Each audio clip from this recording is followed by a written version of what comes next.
न संघर्ष न तकलीफ हो जीवन में तो क्या खाक मजा है जीने में। बड़े बड़े तूफान भी थम जाती हैं जब आग लगी हो सीने में। My dear friends, first of all, you most welcome in my YouTube channel Rathore English Research Center. My dear friends, today we'll be going to discussion about the one word substitution. Because many students sitting in the examination and that time they are asked a lots of one of substitution in their paper. So this is the very main thing कि that time how to complete and how to get and how to score the many marks. So I decided that कि word of substitution class also will be also discussion in my YouTube channel. So I'm decided and today we will coming with word of substitution class. My dear friends, जैसे कि आप जानते हैं कि आज जो भी कंपटीशन के एग्जाम हो रहे हैं और जो इंटर के साथ साथ इंटर का भी ले लें तो उन सभी एग्जाम में जो वन ऑफ सब्स्टिट्यूशन पूछे जाते हैं। किसी में इंटर में एक दो पूछे जाते हैं, जबकि कंपटीशन की कोई भी एग्जाम होते हैं तो उसमें 5 से लेकिन ऊपर ओवर पूछे जाते हैं। सो ये बहुत ही सोचनीय मुद्दे हैं कि इसको हम किस तरह इसका मार्क्स जो है हम उठाएं। सो इसी के लिए हमने 500 वर्ड सब्स्टिट्यूशन के जो हमने कलेक्ट किए हैं जो आपके एग्जाम से काफी महत्वपूर्ण होंगे। जरूरी पड़े तो 500 से भी हम अधिक देंगे, लेकिन हम जो भी 500 जो हम वर्ड सब्स्टिट्यूशन के बारे में चर्चा करेंगे वो काफी आपके लिए बहुत ही मददगार साबित होंगे। So without waste of time, let's start today class and look on the board. First word कि इनफैलिबल क्या है? इनफैलिबल की मतलब पहले ध्यान दीजिए। इनफैलिबल जो होता है एक ऐसी चीज, एक ऐसी वस्तुएं होती हैं जिसको कभी भी उसको टाल नहीं सकते हैं, वो हमेशा होगा ही होगा। तब हम उन वस्तु को, उन थिंग्स को, वो जो एक्टिंग होगा, जो कार्य होगा, उन कार्य को ही इनफैलिबल कहते हैं। क्या कहते हैं? इनफैलिबल कहते हैं। इनफैलिबल का मतलब ही होता है अचूक। यानी जैसे कि आप देख रहे हैं कि that can be never dismiss, यानी जिसको हम कभी भी टाल नहीं सकते हैं एंड ऑलवेज डूइंग, वो हमेशा होगा। तब हम कह सकते हैं कि जो हमेशा होगा उसको कोई भी टाल नहीं सकता है, तो उनको हम साफ भाषा में कह सकते हैं कि वो क्या होगा? तो अचूक होगा। क्या होगा? अचूक होगा। जिसको कभी भी हम टाल नहीं सकते हैं उसी को क्या कहते हैं? अचूक कहते हैं। तो एक बार हमारे साथ बोलिए इनफैलिबल। क्या हुआ? इनफैलिबल का मतलब होता है कि अचूक, वह कार्य, वह वस्तुएं जिसको कभी भी हम उसको ध्वस्त नहीं कर सकते, उस कार्य को कभी रोक नहीं सकते हैं, उन सभी कार्यों को ही अचूक कार्य कहते हैं। उसके बाद है सेकेंड वर्ड सब्स्टिट्यूशन है कि मिसोगैनिस्ट। ध्यान रहे कि जो मिसोगैनिस्ट जो है, ये मिसोगैनिस्ट को कोई अक्सर लोग जो है मिसोजिनिस्ट भी पढ़ते हैं। क्या पढ़ते हैं? तो मिसोजिनिस्ट भी पढ़ते हैं और अक्सर लोग जो है मिसोगैनिस्ट भी पढ़ते हैं। तो हम आपको मिसोगैनिस्ट पढ़ते हैं। तो मिसोगैनिस्ट क्या होता है? तो ध्यान दीजिए कि वह व्यक्ति जो नारियों से नफरत करता हो, स्त्री जाति से ही नफरत करता हो, उसी को क्या कहते हैं? तो मिसोगैनिस्ट कहते हैं, मिसोजिनिस्ट कहते हैं। जैसे कि a person who have no interest. क्या है, वह व्यक्ति जिसको कोई इंटरेस्ट नहीं है एंड डिसलाइक वुमेन, और महिलाओं से नफरत करती है, तो उसे क्या कहते हैं, तो मिसोगेनिस्ट कहते हैं। क्या कहते हैं, मिसोगेनिस्ट कहते हैं। उसके बाद थर्ड वर्ड है फिलेंथ्रोपिस्ट। ध्यान दीजिए, फिलेंथ्रोपिस्ट का मतलब होता है कि वह व्यक्ति जो गरीब लोग होते हैं, बेबस लोग होते हैं, लाचार लोग होते हैं, उन लोगों को उनकी कुछ धन से, कुछ खान पीन से, इन सभी चीज जो उनको हम दे देते हैं, उनको हम देते हैं, गिविंग करते हैं, तो हम क्या होंगे, एक तरह से हम दानी होंगे,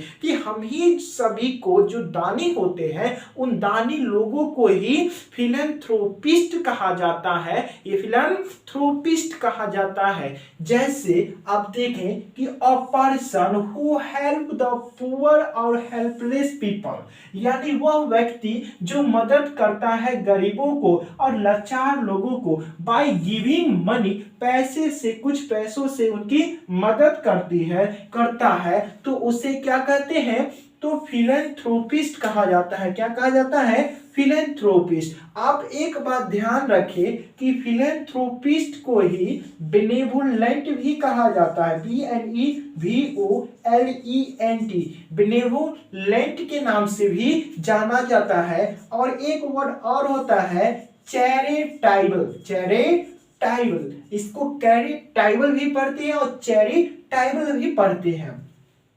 क्या पढ़ते हैं, चैरिटेबल, यानी ये भी जो वर्ड हुआ, ये इसका साइनो बन जाएगा, संभिन्नार्थक यानी अल्टरनेटिव वर्ड बन जाएगा। तो फिलेंथ्रोपिस्ट को इसका जो साइनो क्या होगा, तो बेनेवोलेंट और चैरिटेबल, इन सभी का मतलब होता है, क्या होता है, तो इसका सभी का मतलब होता है दानी, परोपकारी। तो हम इसको लिख सकते हैं कि दानिया परोपकारी, जो दान करता है उसे दानी या परोपकारी कहते हैं। अब फोर्थ नंबर वर्ड है कि मिसनथ्रोप। ध्यान दीजिए, मिसनथ्रोप यानी मिसनथ्रोप क्या होता है, सो ध्यान दीजिए, मिसनथ्रोप जो होता है वह लोग जो किसी दूसरे लोगों से नफरत करता है कि ये लोग सब नहीं होना चाहिए, यानी समझता है कि हम ही दुनिया में एक लौता है, तो उन्हीं व्यक्तियों को ही मिसनथ्रोप कहा जाता है, मिसनथ्रोप ही कहा जाता है। जैसे अ पर्सन हु हेट्स और इग्नोर द अदर पीपल, यानी वह व्यक्ति जो नफरत भी करता है, क्या करता है, तो नफरत करता है और इनकार भी करता है दूसरे लोगों को, तो इसे क्या कहते हैं, तो साफ साफ हम काहे न बोले कि मानव शत्रु। क्या बोले, मानव शत्रु, यानी जो मानव से, दूसरे लोगों से ही नफरत करता हो उसे मानव शत्रु, और कहे तो मानव द्वेष भी बोल सकते हैं। क्या बोल सकते हैं, तो मानव द्वेष भी बोल सकते हैं। तो आपको मिसनथ्रोप समझ में आ गया। मिसनथ्रोप का मतलब क्या होता है, जो दूसरे लोगों से नफरत करता हो, मनुष्य से नफरत करता हो, उसी को मिसनथ्रोप क्या कहते हैं, मिसनथ्रोप कहते हैं। उसके बाद आता है ब्यूरोक्रेसी। ब्यूरोक्रेसी क्या होता है, ध्यान दीजिए, ब्यूरोक्रेसी, ब्यूरोक्रेसी, ब्यूरोक्रेसी का मतलब होता है एक ऐसी राज्य, एक ऐसी जो समुदाय होता है, उन समुदाय में जितने भी ऑफिशियल होते हैं, जो सरकार के द्वारा मनोनीत नहीं किया जाता है, सरकार का उस पर कोई अधिकार नहीं होता है, वहां के जो स्थानीय लोग होते हैं, वो स्थानीय ऑफिस वाले जो इतने होते हैं, वो खुद के सत्ता चलाते हैं, उसी को ही ब्यूरोक्रेसी कहते हैं। जैसे लिखा है कि the system of government in which, सरकार की एक ऐसी नीति जिसमें great number of state official, जिसमें क्या है, बहुत से संख्या में स्टेट ऑफिशियल्स है, are not selected by government, जो सरकार के द्वारा मनोनीत नहीं होती है और वो अपना हुक्म ही चलाता है, तो उसी को ही क्या कहते हैं, ब्यूरोक्रेसी। यानी जिस नियम, जिस समुदाय पर सरकार की कोई हक न हो और वहां के लोग जो ऑफिशियल खुद का अपनी सत्ता चलाता हो, उसी को क्या कहते हैं, ब्यूरोक्रेसी। यानी हम साफ साफ कह सकते हैं, जो अपना अधिकार, जो व्यक्ति किसी रूल को नहीं मानता हो, अपना अधिकार बनाता हो, तो उसी को ही क्या कहते हैं, ब्यूरोक्रेसी यानी नौकरशाही। क्या कहे तो नौकरशाही,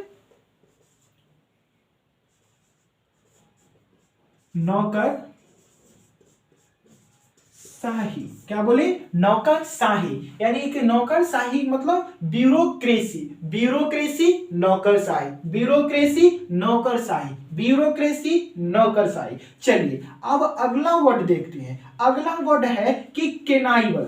क्या है, केनाइबल, CANNIBAL। केनाइबल का मतलब होता है कि वह व्यक्ति जो मनुष्य का मांस खाता है, यानी मनुष्य ही एक दूसरे मनुष्य को खाता है, उन्हीं व्यक्ति को ही केनाइबल कहते हैं। तो केनाइबल को जो मनुष्य ही मनुष्य का मांस खाता है तो केनाइबल होता है। इसको हिंदी में नरभक्षी कहते हैं। क्या कहते हैं, तो नरभक्षी कहते हैं। क्या कहते हैं, नरभक्षी कहते हैं। A person who eat human flesh. Flesh का मतलब होता है मांस, मांस होता है ना, मांस। जो मनुष्य के मांस को खाता है उसे क्या कहते हैं, नरभक्षी कहते हैं। तो केनाइबल समझ में आ गया। केनाइबल का मतलब क्या होता है, नरभक्षी। केनाइबल का मतलब क्या होता है, नरभक्षी होता है। चलिए उसके बाद है क्लॉस्ट्रोफोबिया। ध्यान दें, क्लोस्ट्रोफोबिया, क्लोस्ट्रोफोबिया, ध्यान दें, जिस वर्ड के अंत में, क्या, जिस वर्ड के अंत में अगर फोबिया लगा हो तो फोबिया ही हमेशा डर को बताता है। क्या, किसको बताता है, डर या भय को बताता है। किसको बताता है, डर को और भय को बताता है। तो क्लॉस्ट्रोफोबिया यानी किसी चीज का डर है। तो ध्यान दें, क्लॉस्ट्रो का मतलब होता है एक छोटे से जगह, यानी उस व्यक्ति को जिस छोटे से जगहों में डर लगता हो उन्हीं को ही क्लॉस्ट्रोफोबिया कहते हैं। क्या कहते हैं, क्लॉस्ट्रोफोबिया। जैसे the fear of confining in the small place। देखिए यहां जो confining है, CONFIN, confining, CONFINING, confining का मतलब होता है सीमित, यानी सीमित जगहों में। एक छोटे से जगह है, उस छोटे से जगहों में सीमित होकर रह गया और उसे डर लगता है काफी, तो उन्हीं को ही क्लॉस्ट्रोफोबिया कहते हैं। उन्हीं व्यक्ति को क्या कहते हैं, तो क्लॉस्ट्रोफोबिया कहते हैं। तो क्लॉस्ट्रोफोबिया क्या हो गया, यानी कि छोटे से जगहों में बंद होने का डर, छोटे से जगहों में होने का डर, छोटे से जगहों में होने का डर, छोटे से जगहों में होने का डर को क्या कहते हैं, तो क्लॉस्ट्रोफोबिया कहते हैं। जिस भी कोई भी व्यक्ति को, या हमको हो या आपको हो या उनको हो या इनके हो, तो इन सभी को अगर किसी चीज में छोटे से जगह में बंद होने या उसमें डर लगता हो तो उस व्यक्ति को क्या कहेंगे कि अरे तुम्हें तो क्लॉस्ट्रोफोबिया हो गया। क्या हो गया, क्लॉस्ट्रोफोबिया हो गया है। तो क्लॉस्ट्रोफोबिया समझ में आ गया कि क्लॉस्ट्रोफोबिया क्या होता है, छोटे से जगहों में होने का डर, उसी को क्लॉस्ट्रोफोबिया कहते हैं। अब बारी आती है, आपने क्लॉस्ट्रोफोबिया देख लिया, उसके बाद बारी आता है ईगोइस्ट। ध्यान दीजिए, जो व्यक्ति अपने ईगो पर लेता हो, क्या पर, ईगो पर लेता हो कि जो है सो हम ही है, जो है सो हम ही है, किसी के बात नहीं सुनेगा। यानी साफ साफ कहे कि वह व्यक्ति जो किसी दूसरे का न सुन के अपने बारे में बड़ाई करता हो, उसी को ही ईगोइस्ट कहते हैं। यानी अहंवादी, हम ही है और कुछ नहीं है, तू गया भाड़ में, ई गया भाड़ में, जो है सो हम है, बाकी बाकी कोई नहीं है, तो इसी को ही ईगोइस्ट कहते हैं। क्या कहते हैं? ईगोइस्ट। तो ईगोइस्ट जैसे अ पर्सन, क्या? अ person who think about himself, वह खुद ही अपने बारे में सोचता है, और talk too much about himself, और अपने ही बारे में अधिक से अधिक खूब फेंकता जाता हो, खूब फेंक रहा हो, तो उसी को क्या कहते हैं? तो अहंवादी, अहंवादी कहते हैं। क्या कहते हैं? अहंवादी व्यक्ति कहते हैं। किसको कहते हैं? अहंवादी व्यक्ति। चलिए, उसके बाद आता है कि इलेजी। इलेजी का मतलब क्या होता है? जब कोई व्यक्ति दुनिया को छोड़ चला, तब क्या बच गया इस धरती पे? क्या बच गया धरती पे? जब छोड़ चला इस दुनिया को, तो क्या बच गया इस धरती पे? तो वही जब कोई मर जाता है बाबू, और उनके शोक में जो भी गीत गाते हैं, उन्हीं गीतों को ही इलेजी कहते हैं। क्या कहते हैं? इलेजी कहते हैं। क्या कहते हैं? एक बार फिर से, इलेजी कहते हैं। क्या कहते हैं? तो इलेजी कहते हैं। क्या कहते हैं? इलेजी। जैसे अ सॉन्ग, क्या?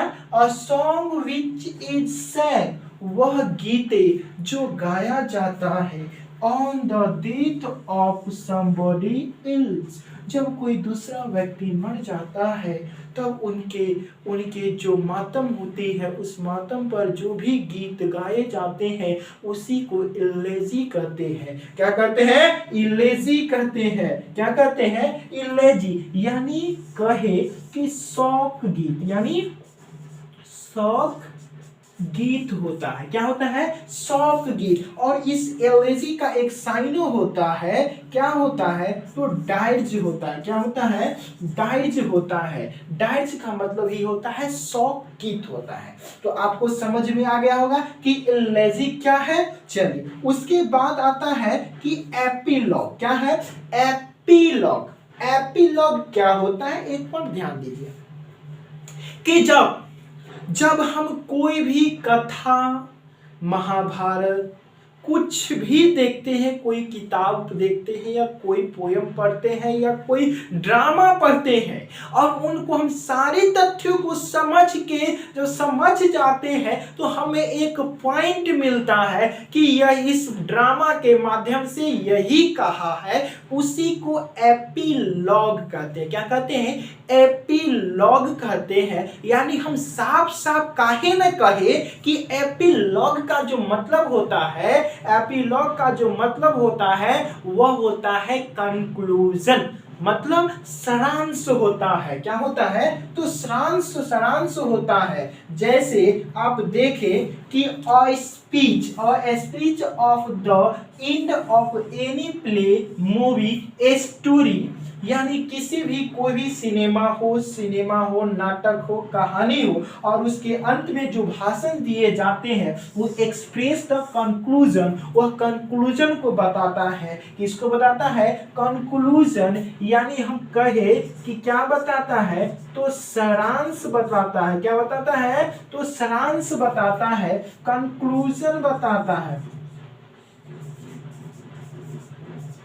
कंक्लूजन बताता है। क्या बताता है? कंक्लूजन बताता है। इसके बाद आपको समझ में आ गया होगा कि एपिलॉग क्या है। तो कंक्लूजन के अर्थ में, यानी अर्थ किसी चीज का सारांश बताता है, उसी को कंक्लूजन कहा जाता है, यानी एपिलॉग कहा जाता है। अब देखिए, अब बारी आती है एपिटाफ।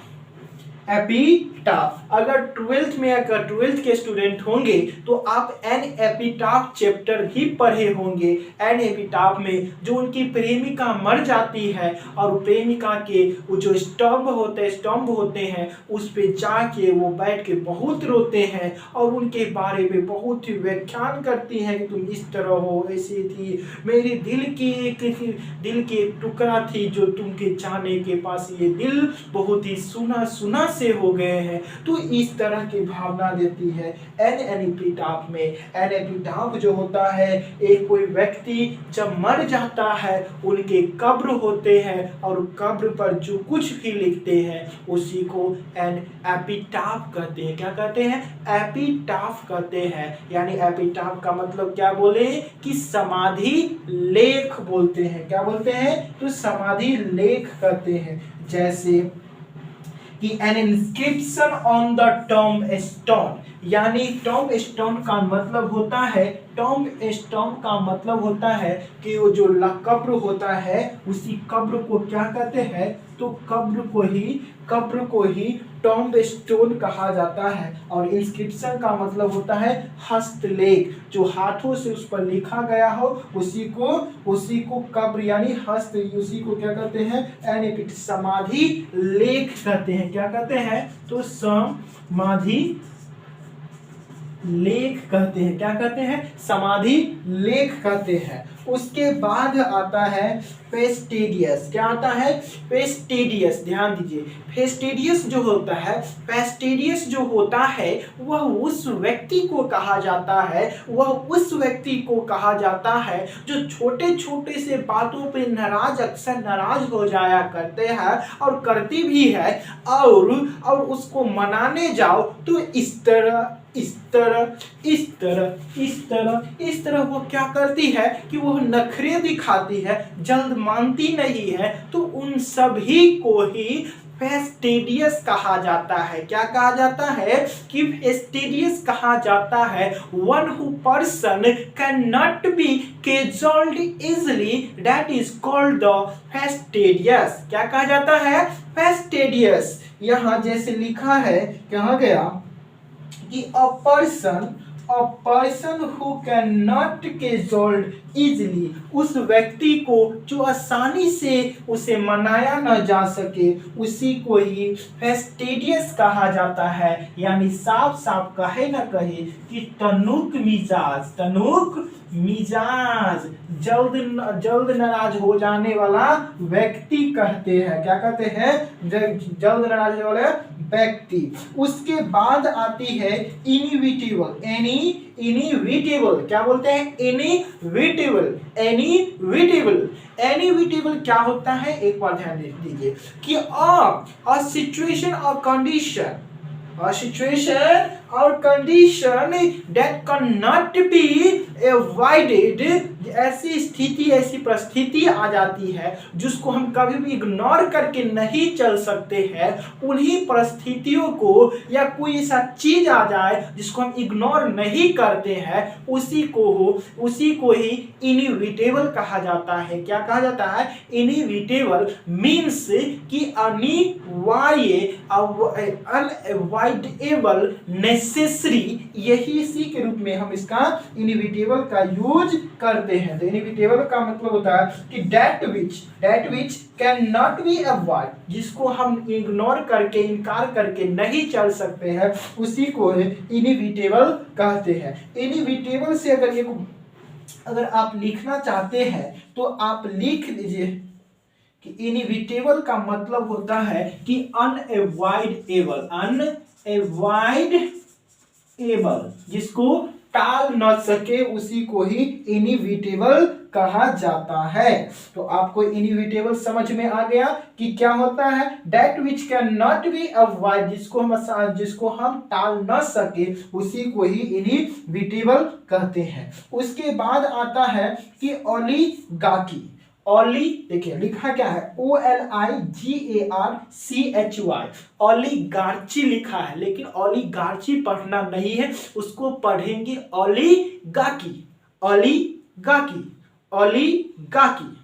ओलिगार्की क्या होता है? A form of government in which only a small group hold all the power, that is called the oligarchy. ध्यान दीजिए, ओलिगार्की जो होता है एक सरकार की एक ऐसी शाखाएं होती है जो अपने क्षेत्र की ही पूरे पावर को ही अपने पास रखती है, उसी को ही ओलिगार्की कहते हैं। यहाँ बोर्ड पे तो जगह नहीं है, इससे हम कुछ रिलेटेड वर्ड भी आपको बता देते हैं।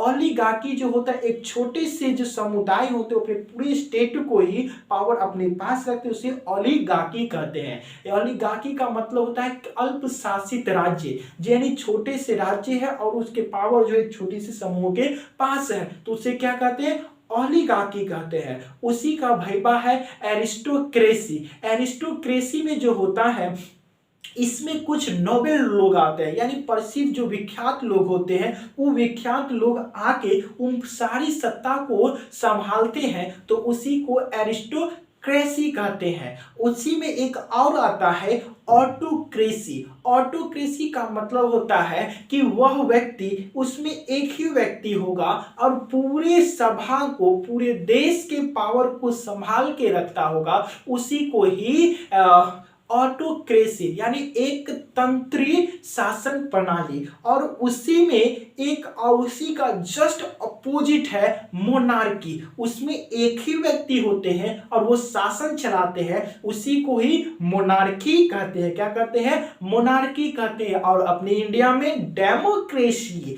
जो सभी लोग के पास पावर है, हर एक लोग के पास अपनी अपनी पावर है, उन्हीं पावर के अनुसार हर एक देशवासियों को चलना पड़ता है, यानी जिसमें जनता अपना हक खुल के बोल सके ये मेरा है, तो वो क्या होता है, डेमोक्रेसी। तो आपको समझ में आ गया होगा डेमोक्रेसी, मोनार्की, एरिस्टोक्रेसी और ऑटोक्रेसी और ओलिगार्की। ओलिगार्की तो आपको समझ में आ गया कि ओलिगार्की क्या है। तो a form of government in which a small group of people hold all the power, जो सभी पावर को रखता हो, उसी को क्या कहते हैं, ओलिगार्की। इसका मतलब होता है अल्प शासित राज्य। इस नीचे तो जगह नहीं है, आप लिख लीजिए अल्प शासित राज्य। तो एक बार फिर से क्या करें, एक बार रिवीजिंग कर लेते हैं और आपको समझ में आ गया होंगे कि किस तरह के वन वर्ड सब्स्टिट्यूशन पूछे जाते हैं एग्जाम में। तो आपको क्या करेगा, ये जो लाइन है ये लाइन दे देगा और आपको इससे सुटेबल एक वर्ड चुनना रहता है, तो आप आसानी से वर्ड चुन लेंगे। तो इसके लिए आपको ये लाइन समझ में आनी चाहिए, और ये लाइन जब समझ में आएगा तब आपके पास वर्ड अगर कंट्रोल होगा तभी आपको समझ में आएगा, और साथ ही साथ स्ट्रक्चर का भी कंट्रोल और ग्रामर का भी नॉलेज होगा, तभी भी लाइन सब समझ में आएगा कि इसका रियल मीनिंग क्या होता है। उसके अनुसार आप यहाँ पे वर्ड को सुटेबल करेंगे। तो चलिए एक बार फिर से प्रैक्टिस कर लेते हैं। तो देखिए, ध्यान दीजिए, इनफैलिबल का मतलब होता है कि that can be never dismiss always doing, जिसको हम कभी भी टाल नहीं सकते हैं, वो हमेशा होगा। तो यानी साफ साफ कहे कि उसका मीनिंग जो होगा अचूक होगा, कभी भी उसको कोई कभी भी कोई इसको कुछ बिगाड़ ही नहीं सकता, तो उसी को ही क्या कहते हैं, अचूक, यानी इनफैलिबल। उसके बाद है मिसोगैनिस्ट या मिसोजिनिस्ट भी पढ़ते हैं। तो a person who have no interest और डिसलाइक वीमेन, जो व्यक्ति जिसके पास कोई भी रुचि नहीं रहता हो महिलाओं के प्रति और महिलाओं से नफरत करता है, तो उसी को मिसोगैनिस्ट कहते हैं। मिसोगैनिस्ट यानी नारी द्वेषी, जो महिलाओं से नफरत करते हैं। उसके बाद है फिलैंथ्रोपिस्ट। फिलैंथ्रोपिस्ट का मतलब होता है कि a person who help the poor और helpless people by giving money, वह व्यक्ति जो गरीब लोगों को, लाचार लोगों को कुछ धन से, दौलत से कुछ उसको जरूरत को पूरी कर देते हैं, यानी दानी के रूप में काम करते हैं, तो फिलैंथ्रोपिस्ट होता है। हमने इसी के एक साइनो वर्ड, अल्टरनेटिव वर्ड की भी चर्चा किया कि बेनेवोलेंट जो होता है ये भी होता है, फिलैंथ्रोपिस्ट ही होता है, यानी दानी के रूप में भी यूज किया जाता है, और चैरिटेबल का मतलब ही दानी या परोपकारी के रूप में यूज करते हैं। उसके बाद आती है फिर मिसनथ्रोप का मतलब होता है कि पर्सन हु हेट और इग्नोर अदर पीपल, यानी जो वह व्यक्ति जो दूसरे लोगों को इग्नोर करता हो, नफरत करता हो, तो उसी को क्या कहते हैं, मिसनथ्रोपिस्ट, यानी मानव शत्रु या मानव द्वेष कहते हैं। उसके बाद आता है ब्यूरोक्रेसी। ब्यूरोक्रेसी क्या होता है? The system of government in which a great number of state official are not selected by the government. यानी एक ऐसी सरकार की एक ऐसी सिस्टम होती है जिसमें जिसमें ऑफिशियल तो बहुत होते हैं और उसको सरकार के द्वारा चुना नहीं जाता है, वो सिस्टम खुद ही अपना शासन चलाते हैं, यानी साफ साफ कह देते कि ये नौकरशाही है। तो ब्यूरोक्रेसी का मतलब नौकरशाही। उसके बाद केनाइबल। केनाइबल का मतलब होता है a person who eats human flesh. वो व्यक्ति जो मनुष्य का मांस खाता है उसे केनाइबल कहते हैं। क्या कहते हैं? केनाइबल कहते हैं। क्लॉस्ट्रोफोबिया, जिस व्यक्ति के छोटे से जगहों में बंद होने या उसको डर लगता हो कि कहीं गिर ना जाए, कहीं फूट ना जाए, तो उस व्यक्ति को क्या कहते हैं? क्लोस्ट्रोफोबिया। यानी क्लोस्ट्रोफोबिया क्या? छोटे से जगहों में होने का डर को ही क्लोस्ट्रोफोबिया कहते हैं। ईगोइस्ट क्या होता है? A person who think about himself और herself and talk too much about himself. वह व्यक्ति जो अपने ही बारे में कुछ अधिक ही प्रशंसा तारीफ जो कहे, अपने ही बारे में अधिक से अधिक फूकता हो, फेंकता हो, तो उसी को ही ईगोइस्ट कहते हैं। क्या कहते हैं? ईगोइस्ट कहते हैं। अब आगे इलेजी। इलेजी क्या होता है? A song which is on the death of somebody else। किसी की मृत्यु पर कोई गीत जो गाई जाती है उसी को ही शोक गीत यानी एलेजी कहते हैं। इसी के एक भैया आया, डाइट्स आया। डाइट्स का मतलब ही होता है शोक गीत। उसी के बाद उसके बाद है एपीलॉग। एपीलॉग का मतलब होता है speech of the end of any play, movie और स्टोरी एक्सप्रेस्ड द कंक्लूजन। जो कंक्लूजन को बताता हो अंत में, उसी को क्या कहते हैं? एपीलॉग। यानी एपीलॉग का मतलब है कंक्लूजन, निष्कर्ष या सारांश के रूप में यूज करते हैं। उसके बाद एपिटाफ। एपिटाफ का मतलब जब कोई व्यक्ति मर जाता है और उनके कब्र पर जो भी इंस्क्रिप्शन लिखे जाते हैं उसी को ही समाधि लेख यानी एपिटाफ कहते हैं। क्या कहते हैं? एपिटाफ का मतलब होता है समाधि लेख होता है। उसके बाद फेस्टिडियस का मतलब होता है a person who can not cajoled. Cajoled जो यहाँ है, कैजोल्ड का मतलब जो होता है लुभाना और फुसलाना इजली, यानी वो व्यक्ति जिसको हम आसानी से लुभा फुसला ना सके उसी को ही फेस्टिडियस कहते हैं। क्या कहते हैं? फेस्टिडियस कहते हैं। उसके बाद आता है इनइविटेबल। इनइविटेबल जो वह होता है कि that which can not be avoid, जिसको हम इग्नोर करके नहीं चल सकते, इनकार करके नहीं चल सकते हैं, उसी को हम कहते हैं फेस्टिडियस कहा जाता है। उसके बाद आता है इनइविटेबल कहा जाता है। उसके बाद आता है ओलिगार्की। ओलिगार्की का मतलब होता है a form of government in which a small group hold all over the power, that is called the oligarchy. यानी वह सरकार की वह शाखाएं होती हैं जिसमें वहां के जो छोटे से समूह होती हैं वही सभी पावर के संरक्षण करती है और उसका पालन करवाती है। यानी हम साफ साफ कहे कि वह अल्पशासित राज्य ही होगा जिसमें छोटे से छोटे समूहों में सभी पूरे प्रदेश की उसमें पावर होती है। तो इस तरह हमने आज लगभग यहाँ तक तो 40 है और एक दो हम एक्स्ट्रा लिए थे 15-16 हमने वर्ड की चर्चा, वर्ड एंड सब्स्टिट्यूशन की चर्चा की है। तो इसी तरह हम आगे भी क्लास लेके आएंगे। अब चैनल पे बने रहें और एक बार फिर से आपसे रिक्वेस्ट करते हैं कि अगर इस चैनल पे नए होंगे तो चैनल को सब्सक्राइब करें, बेल आइकन को दबाएं और लाइक बटन को जरूर ठोकें और अधिक से अधिक दोस्तों के पास शेयर करें। तो आई होप दैट कि आज आपकी क्लास बहुत ही अच्छे से समझ में आ गए होंगे। इसी के साथ मिलते हैं नेक्स्ट क्लास में। जब तक के लिए जय हिंद।